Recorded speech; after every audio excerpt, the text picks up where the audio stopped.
بسم الله الرحمن الرحيم الحمد لله رب العالمين وصلى الله على سيدنا محمد النبي الأمين وعلى آله وصحبه والتابعين وبعد أيها الملأ الكريم السلام عليكم ورحمة الله وبركاته. Dans son livre Iqtida' as-Sirat al-Mustaqim, Cheikh l'Islam Ibn Taymiyyah parle à un moment donné de toutes ces personnes qui passent leur temps à critiquer la société et à dire des leurs, des musulmans comme eux, Antum min al-mubtadi'a, vous êtes des innovateurs pour des choses tout aussi futiles les unes que les autres. Et ces gens-là sont allés jusqu'à placer la religion sous le signe du la yajouz. Tout est interdit. Non, on n'a pas le droit de faire ça. Et même quand quelque chose devait avoir lieu, quand quelque chose se produisait ou quand quelqu'un agissait de sorte à apporter un bien à la société, on lui disait, le prophète, le prophète a-t-il fait cela? Et c'est pour cela qu'il a dit, ces gens-là qui passent leur temps à critiquer les gens, ces gens-là qui sont très rigides quant à on va dire, la pratique de la religion dans ses moindres détails, ces gens-là sont généralement plus à blâmer que ceux qui font n'importe quoi. Parce que quand on voit bien les choses, on va se rendre compte, surtout il nous parvient généralement beaucoup d'histoires sur ces gens-là qui sont super rigides. Ben ces gens-là sont généralement le pire de ce qu'une société pourrait avoir comme frange, comme catégorie. Parce que c'est des gens qui, du fait qu'ils aient une certaine connaissance de la religion, vont se permettre un certain nombre de choses, vont se donner un certain nombre de droits, yuftuna li anfusihim, et s'accordent des choses qu'ils n'accorderaient pas aux autres. Et c'est pour cela que, quand vous lisez le Coran, vous allez toujours trouver, il y a deux choses qui sont très très importantes et qui vont de pair. On commande le bien et on interdit le blâmable. Ça va de pair, mais toujours, on commence par commander le bien. Vous ne trouverez pas un seul verset dans le Coran, il vous dit, où il vous sera dit, yanhauna 'anil munkari wa ya'muruna bil ma'ruf. C'est toujours ya'muruna bil ma'ruf ou bien ta'muruna bil ma'ruf wa yanhauna 'anil munkar ou bien wa tanhauna 'anil munkar. C'est toujours l'amru bil ma'ruf wa nahyu 'anil munkar et jamais l'inverse. Pourquoi? Parce que comme l'a synthétisé Ibn Taymiyyah, al-aslu fi al-ashya'i ou bien al-aslu fi ad-din al-'amalu lat-tark. C'est comme ça que les choses marchent. Et à partir de là, quand on lit le Coran, nous avons vu lors de l'émission précédente comment Dieu a interdit le vin par étapes. Pourquoi? Pour permettre à la société de s'imprégner de cette logique du changement, pour permettre à la société de changer véritablement. Malheureusement, nous vivons dans des sociétés où nous avons, par exemple, je parle de choses dont je suis plus que sûr.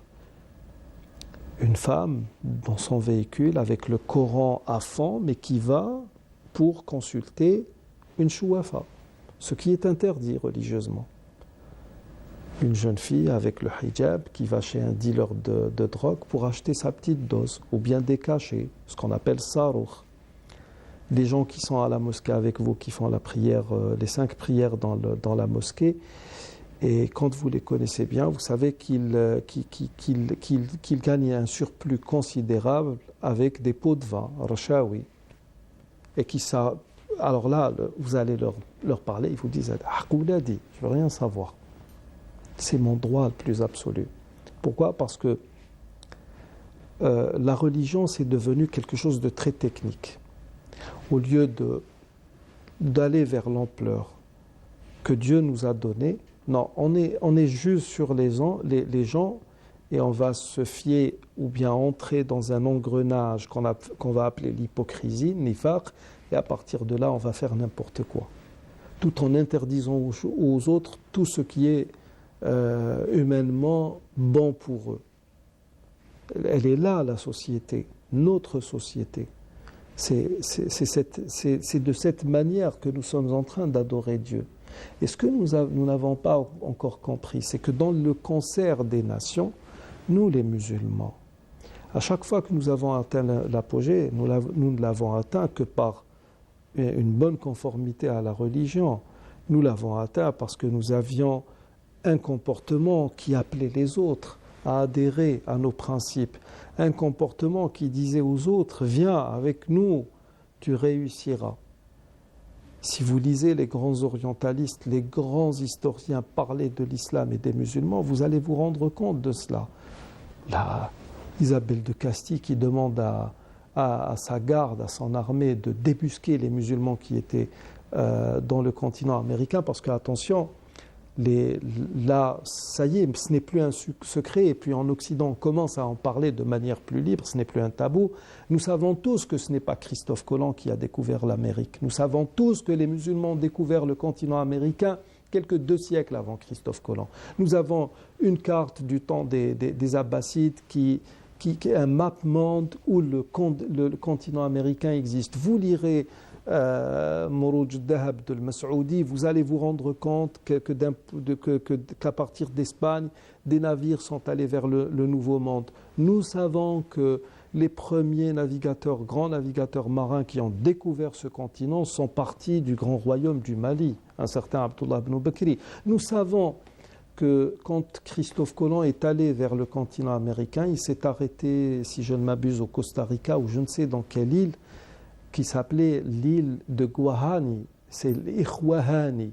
Et il a épousé là-bas une certaine Béatrice Boubadila, Béatrice Abou Abdillah, parce que les Arabes, les musulmans vivaient là-bas déjà.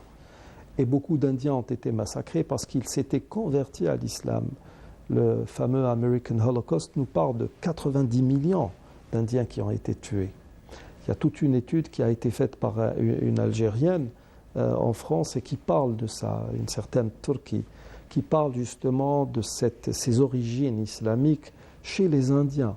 Donc, quand Isabelle de Castille et Ferdinand demandaient à leurs armées de débusquer les musulmans, ces armées ou les officiers disaient « Mais bon, comment les débusquer? Ils vivent ici parmi les gens, ils parlent espagnol, etc. » Non, ils sont faciles à débusquer. Ils ont un bon comportement et ils sont propres.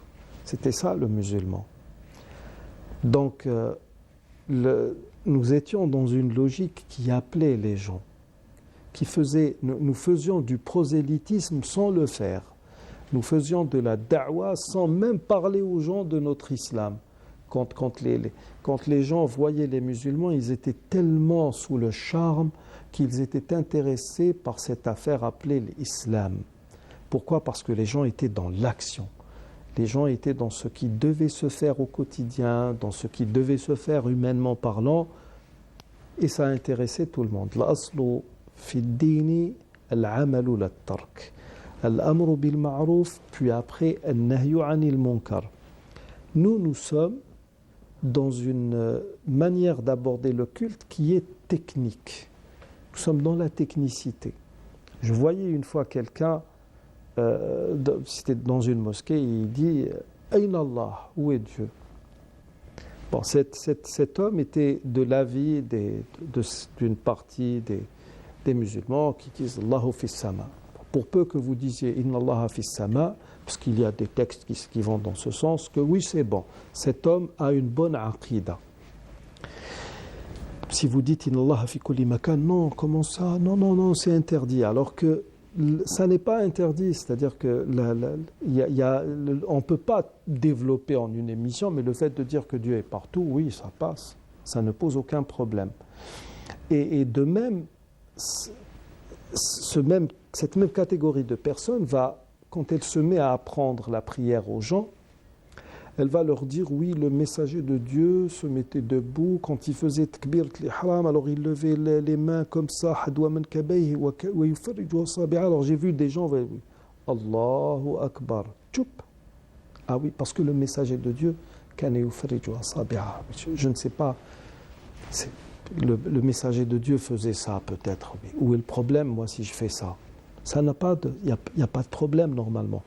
Mais au lieu d'aller dans le sens du verset qui dit قَدْ أَفْلَحَ الْمُؤْمِنُونَ الَّذِينَ هُمْ فِي صَلَاتِهِمْ خَاشِعُونَ, ceux qui sont présents, dévots, dans la dévotion la plus totale, dans la communion avec Dieu pendant leur prière, non, on ne va pas, non, ça c'est pas important.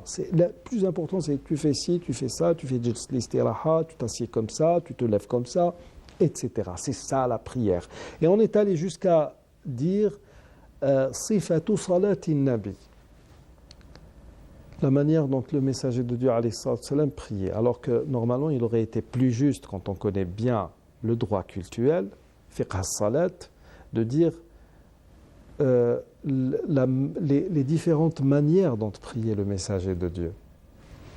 Parce qu'il priait, c'est pas uniquement, ça n'est pas rigide à telle enseigne de dédicter un certain nombre de choses. Et ben, quand on en sort, non, on n'est plus dans la prière.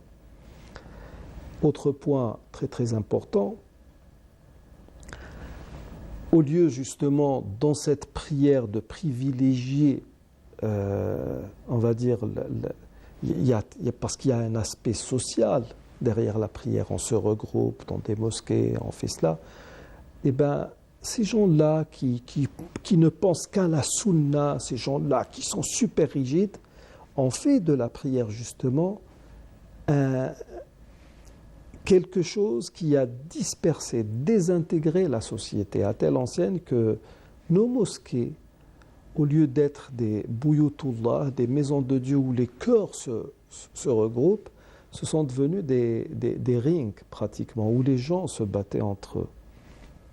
Il est là le problème. Tout ça parce que le culte n'est pas abordé de la même manière dont il l'était à l'époque de la révélation. Nous n'allons pas vers l'essentiel. Nous sommes dans le superflu. C'est comme si on vous donnait un fruit, une orange par exemple, et au lieu de manger la pulpe, au lieu de manger les quartiers de l'orange, vous allez vous contenter de manger la peau uniquement. Quand on ne fait pas bien les choses, on ne peut pas arriver au résultat escompté, souhaité par Dieu. Il faut bien le comprendre. Et si nous sommes dans cet état dans lequel nous nous trouvons actuellement, eh bien c'est parce que nous n'avons pas réussi à être musulmans comme il le faut. Omar ibn Khattab disait à l'armée de Saad ibn Abi Waqqas, vous allez rencontrer des ennemis qui sont plus nombreux que vous, qui ont plus d'armes que vous. Si vous êtes supérieur en foi, c'est vous qui allez gagner. Si vous êtes égaux dans la non-conformité aux préceptes de Dieu, c'est eux qui vont gagner, parce que vous êtes faibles tout simplement. Et c'est ça le constat d'aujourd'hui. Nous arrivons au terme de cette émission. Je vous remercie de l'avoir suivi. Assalamu alaikum wa rahmatullahi wa barakatuh.